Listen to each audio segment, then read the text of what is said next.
Hi Poke fans, Harry here, and welcome to my breakdown of the episode Satoshi and Kasumi Seaside One-on-One. Now I know that this video was supposed to come out earlier and I apologise for that, but the news for Doctor Who has just been crazy. Got lots of news about the Doctor and the Companion's costume. Got some news about composer Murray Gold returning, about the 60th anniversary, and countless other things. And then on top of that, there was a little teaser trailer dropped for Doctor Who, so I had to cover that. But we are finally back, carrying on the journey of breaking down every episode of Ash and Pikachu's final series in the Pokemon anime. And this video is breaking down the episode Satoshi, meaning Ash, versus Kasumi, meaning Misty, Seaside One-on-One, which is basically explaining the entire episode. Misty is returning, finally one of Ash's old-time companions from, well, his first ever companion, and they are having a one-on-one battle, which is kind of the main plot of this episode. But before we get into the video, don't forget to subscribe, also leave a like and comment down below, and let's get into the video. So, spoiler warning for Ash vs Misty Seaside One-on-One. Again, I did spoil a bit of the plot just before this spoiler warning, but the whole title has been a spoiler warning. It has confirmed that we will have Misty returning and that they are battling, and that is confirmed in the episode title. But big spoiler warning for Ash vs Misty Seaside One-on-One. So, the episode starts with Ash and Pikachu arriving at the sea, and it is very much an Alola feeling. Of course, Alola was very seasidey themed, had the sea a lot of coastlines in Alola, but it could be any region they're in. It's never specifically stated in this episode, or the last episode, or the episode before that one, what region Ash is actually in. So it could be any region, but it just has a real Alola feeling. And it is also revealed that Ash has changed up his team since the previous episode, The Winds of Beginning, The Endless Road. And I did a breakdown of that episode, which I will link up in the cards above. So go check that out if you haven't already. So, the new Pokemon that he has brought is Corphish, Totodile, Rowlet and Leavanny. So, 2 water types and 2 grass types. And it's just so cool. And the actual detail is amazing, because when they emerge from their Pokeballs, Totodile emerges from a Lore Ball, which Ash caught him in the episode The Totodile Duel, and it's just good to see that they've carried on the continuity with that. Totodile is the only one of Ash's Pokemon that has a unique Pokeball. And something that I actually forgot to mention in the last episode is Ash only brings 4 new Pokemon with him. Something that he had in the previous episode and also this episode. So he leaves 1 team slot available, which could be because he wants to catch another Pokemon, and maybe it will end in a climactic thing where he catches another Pokemon. Maybe the Latias that is following him, but I digress. He is leaving 1 party spot available for, I don't know, maybe a new Pokemon though. But I have to dive into the returning Pokemon that are brought back in this episode. So let's start with Corphish. Corphish debuted in the episode Gone Corphishing, which is an episode that took place by the sea, like this episode, and Ash caught Corphish after battling it with Pikachu, and Pikachu kind of losing, but not really. Pikachu wasn't knocked out, but then Ash decided to use Trico, which his Sceptile actually appeared in the last episode, which evolved, of course, from his Trico, and caught Corphish after Trico battled it, and basically almost knocked Corphish out.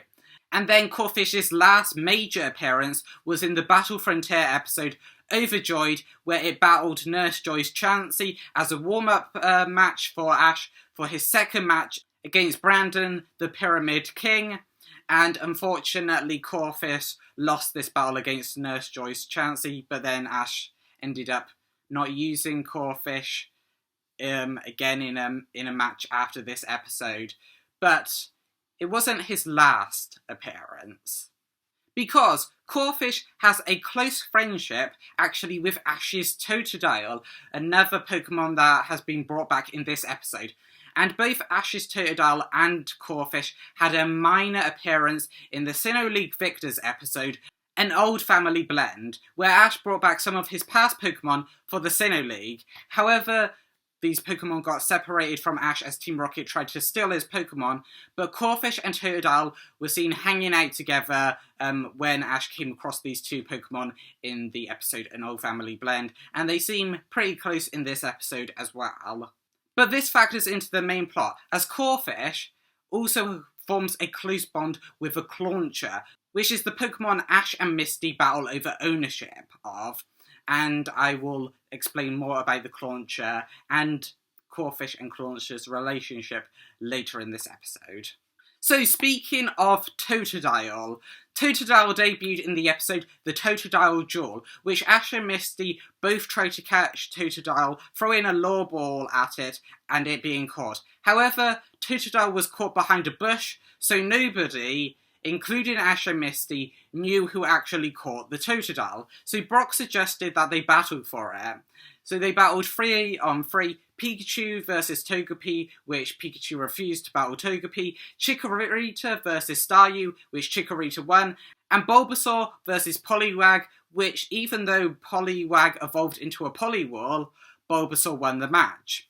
And this episode is very much like the episode A Totodile Duel, because they both battle over ownership of this new water-type Pokemon, and Misty actually uses Politoed, evolved from this Poliwhirl, to battle Ash for the Clauncher in this episode, and it's just even more tie-in to the Totodile Duel episode, which is amazing. But moving past the Totodile Duel episode, Totodile's last major appearance was in Pokemon Chronicles, which is actually a spin-off series, in the episode Showdown at the Oak Coral. And the Oak Coral is basically where Butch and Cassidy, which is another kind of Team Rocket pairing in the Pokemon anime, would try to steal Ash's Pokemon, and it's just that all the Pokemon get involved to stop this from happening, with the people in the Pokemon world being absolutely oblivious to this. But if you wanted to know what Totodile's last major appearance in the main Pokemon anime, it was in Pokemon Master Quest, the episode Playing with Fire, where it beat Harrison's Sneasel, but then lost to Harrison's Hypno. And again, his last minor appearance was in the episode An Old Family Blend, and it's just cool to see that the last time we saw Totodile was in Corphish, and now this time we're seeing Totodile, and again, he is with Corphish. But now moving into the grass Pokemon of this episode, Rowlet is another of Ash's returning Pokemon. And Rowlet was first seen in the Sun and Moon anime episode First Catch in Alola, Ketchum style. And it really was a Ketchum style catch, because Rowlet decided to come with Ash rather than Ash battle him and catch it. Rowlet decided to come with Ash on his journey because he wanted to be with Ash and grow stronger, even though he had his own Pikipek and Trumbeak Toucanon family in the Alola region, but he decided that he'd go with Ash. And his Trumbeak, Toucanon and Pikipek family supported him wholeheartedly. And how Ash caught Rowlet lines up with Ash's goals that we heard from his mum in the last episode, which is Ash's main goal is to just make more friends. And of course, with his returning Pokemon, he has friends, and with his returning companion, he has another friend, and he could have had another friend with the Pokemon that both him and Misty are trying to catch in this episode. And then Rowlet's last major appearance was in the episode A Full Battle Bounty, where it defeated Kukui's Braviary, but Rowlet eventually lost to Kukui's Venusaur's Solar Beam. And just another cool little detail is that when Rowlet emerges from the Pokeball, he is asleep. And he slept a lot in Alola, and he was basically asleep the whole time. So it's just cool that he hasn't really changed much. Rowlet still sleeps any time that he can, really. And the final returning Pokemon is Leavanny, which first appeared as a Sawaddle in Black and White, the episode Sewaddle and Berg in Pinwheel Forest, where it decided that it would like to join Ash's team after Ash saved it from going over a waterfall with the help of Berg's Leavanny. And I think it's cool, as the two returning water-type Pokemon have a parallel, so do the two returning grass Pokemon. Because the way Sewaddle decided to join Ash is the same as Rowlet, as they both decided to join Ash's team rather than being caught by him. But that's not it for Sewaddle and Leavanny. Sewaddle evolved into Swadloon after beating Berg's Dwebble, but it eventually lost to his Leavanny in the next episode, battling for the love of bug types. However, that wasn't it for Leavanny, as it evolved into Leavanny from Swadloon in the Black and White Rival Destinies arc while in a training battle with Iris's Emolga. And of course, its last major appearance was in the Black and White Adventures in Unova and Beyond, where Ash arrived back in Kanto and Team Rocket tried to steal all of Ash's Unovan Pokemon. So all of his Pokemon from that region made Team Rocket blast off again. So it's just cool to see that Leavanny is back. And it's really cool how they keep the continuity with Ash's Pokemon, because Leavanny picks Rowlet out of the water after Corphish knocks Totodile, Rowlet and Leavanny into the water, and it picks Rowlet out because Rowlet is asleep, maybe showing its nurturing nature coming out again, like how it made clothes for all of Ash's Pokemon when it evolved from Swadloon into Leavanny, and Leavanny seemed like a more nurturing Pokemon, and just wanting all of its teammates to feel at ease. So again, continuity, amazing. But then we move into probably the main Pokemon in this episode, which is the Clauncher. So all the Pokemon and Ash are just chilling out by the seaside, and then Pikachu comes along, and this Clauncher jumps out the water and grabs Pikachu's tail, and then knocks him back. And this is a reference to Totodile doing the exact same in its debut episode, Gone Corphishing, which is maybe why Corphish reacts more than any other Pokemon and wants to battle the Clauncher and then forms a close relationship with it, because this is exactly the same. Corphish also grabs Pikachu's tail when it is using Iron Tail and kind of knocks him back, which causes Ash to use Trico to catch the Corphish. But before Ash and his Pokemon can get into a battle with this Corphish, Misty turns up, and it was just insane to see her. So Misty turns up and she disrupts Ash by catching his arm with her fishing line, just like how they met when Misty fished Ash and Pikachu out of a river in the first Pokemon episode, Pokemon I Choose You. And also, with her fishing line, there is another little detail, because she also has a mini Misty fishing lure on there, which made its first appearance in the episode The Totodile Duel, which again is the episode in which they battled over ownership of Totodile, who again is in this episode. And then the intro starts playing, and I will link that up in the cards above. I did do a breakdown on the intro, but there are just a couple of things I missed. In the section where it says it's really, really, really, really hard to handle, it shows Mr. Mime, Muck, Kingler and Tauros, and also Snorlax, and in that part before, we saw the 4 starters, Pikachu, Bulbasaur, Squirtle and Charizard. So obviously it's going through all the Pokemon Ash has had under his ownership at one point in time in his journey. And also, another thing I forgot to mention is that at the ending, Ash, Pikachu, Misty and Brock standing in front of the Pokemon trading card game symbols is from the first Japanese song, but is updated to the Pokemon Ultimate Journeys art style. But those are just a couple of things I missed. If you want to go into my in-depth detailed breakdown of the Pokemon theme song, again, I've linked that up in the cards above, so go check it out if you haven't already. However, back to this episode, Clauncher escapes back into the sea, and Pikachu, of course, jumps into Misty's arms, much to Psyduck's disappointment, as Pikachu didn't hug him, and Leavanny again showing its nurturing nature pats Psyduck with sympathy, because I don't think Leavanny and Psyduck have met each other before, but it just shows that Leavanny is nurturing no matter what Pokemon or human it is. And speaking of Leavanny, it seems like Misty is over her fear of bug types, as she doesn't seem afraid of Leavanny.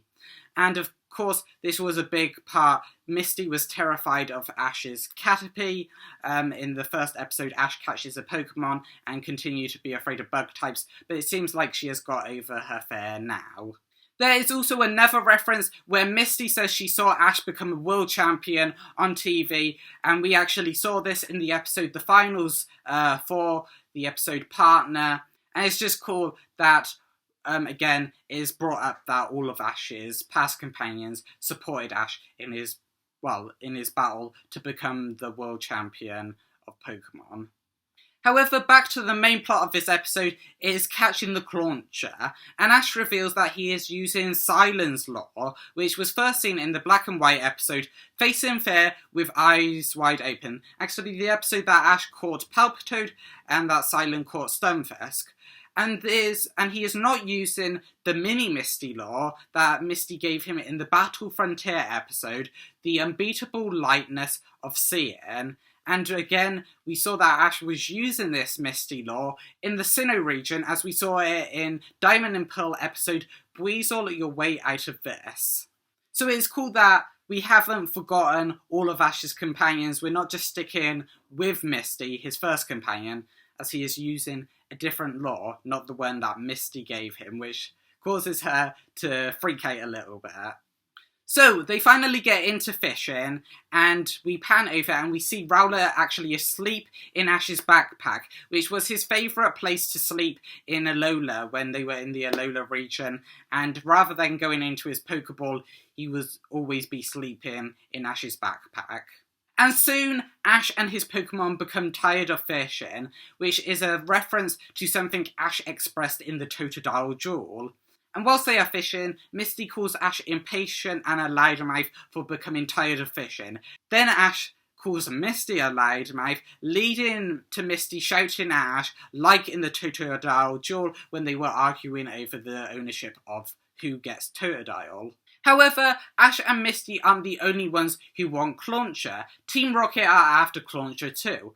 Well, technically, they are after his claw, as they are starving, like seen in the episode The Pokemon and the Distant Blue Sky, which I actually did a breakdown, which I will link up in the cards above, where they only had one waffle between the four of them, and that was the first episode of Ash and Pikachu's last ever series, and it seems like their situation hasn't changed, but to be fair, they are starving in a lot of Pokemon episodes, so nothing much has changed for them, unfortunately.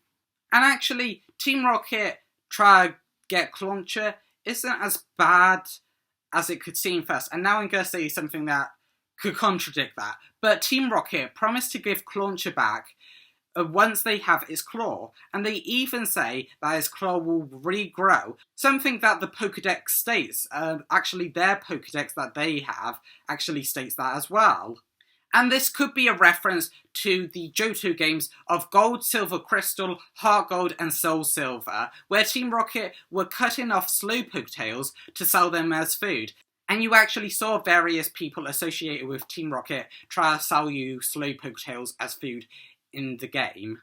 And something more in line with Clauncher is there are actually a lot of Pokedex entries stating that Clauncher's claw is really good and it tastes really nice and his claw will actually grow back. So maybe Team Rocket isn't that bad, as a lot of people have eaten Pokemon or parts of Pokemon before. I mean, actually, just look at your character. Look at, in the Sword and Shield game, there is actually a recipe saying Slowpoke tail curry. So you yourself might have actually eaten Pokemon. So don't blame Team Rocket for trying to eat a Clauncher's claw. However, Ash, Misty and their Pokemon are having none of this, and Corphish cuts Clauncher free from Team Rocket, and both of them use Crab Hammer to make Team Rocket blast off again. And just to mention, with their special laws, how Ash and Misty both have special laws, Team Rocket also had a special law too to fish up Clauncher, and it was a golden Meowth law. But again, it's just a cool little detail that there is actually maybe more similarities between Ash and Misty and Team Rocket. And then Ash and Misty both fish up Clauncher at different times which he escapes from, so they decide to battle for Clauncher, just like they did for Totodile in the episode The Totodile Duel. So Corphish is actually the one to suggest a battle, it being a one-on-one battle, with Clauncher indicating that he will accept the outcome, indicating towards their future friendship of course, Clauncher and Corphish.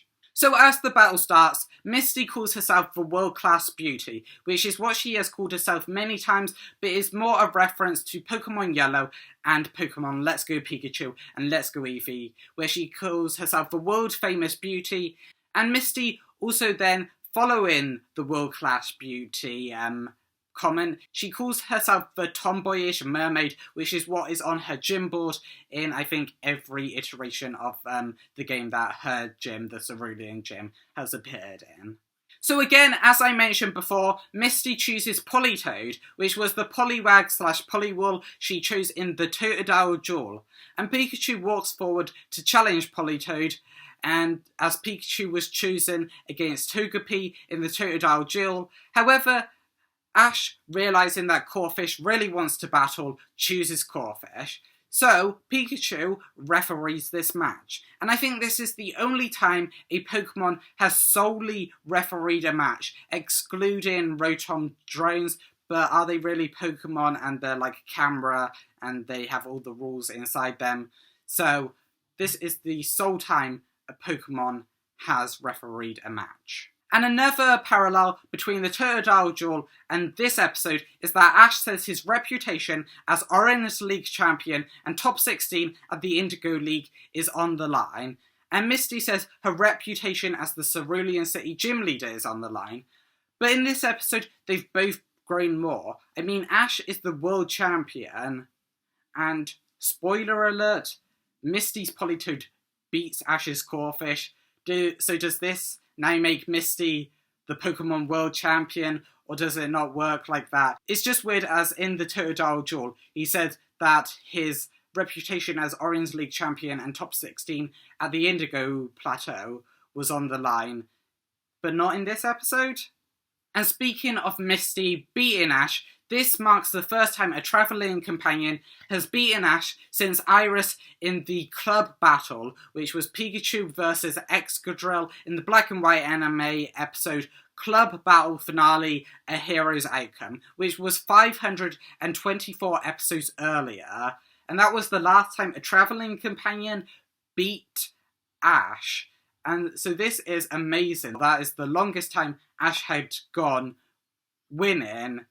As that is amazing, because Ash's travelling companions are actually quite strong. So for him not to lose to one for 524 episodes, it's a long time. And speaking of Ash losing this battle, this marks the first time Ash has lost since the Pokemon Journeys episode Trailing of a Budding Master, where Farfetch'd lost to Rinto's Gallade, which is 87 episodes earlier. And again, that's a long time ago. 87 episodes might not seem like much, but it is a lot. And this is before Farfetch'd even evolved into Sirfetch'd. So it is a long, long time ago since Ash has lost, which makes this episode insanely crazy.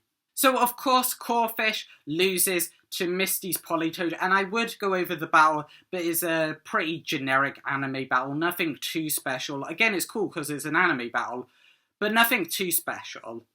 So, of course, all of Ash's Pokemon are sad that he lost, except Rowlet, who only just wakes up as Corphish is declared unable to battle by Pikachu. So Rowlet is a bit confused by what is happening, and again, Clauncher accepts that Misty won the battle and allows Misty to capture it. However, it then breaks out once it has been captured to see Corphish, just like how Psyduck used to break out of its Pokeball, and of course Psyduck is one of the Pokemon Misty has on her in this episode. So the reason Clauncher breaks out to see Corphish is that it has a budding friendship with it. And of course, it wants to train along with Corphish and the rest of Ash's Pokemon and Ash. And as we see this scene of Clauncher training with Corphish and all of Ash's Pokemon and Ash, we see Latias invisible in the background, as in the previous episode we saw that Latias had decided to follow Ash from afar. And then as we start to move into the end of this episode, we see another person following Ash from afar. We see Misty secretly following Ash, and when Ash confronts her, she says that she is only following them because Clauncher and Corphish get along, but this is probably just because she wanted to travel with Ash again.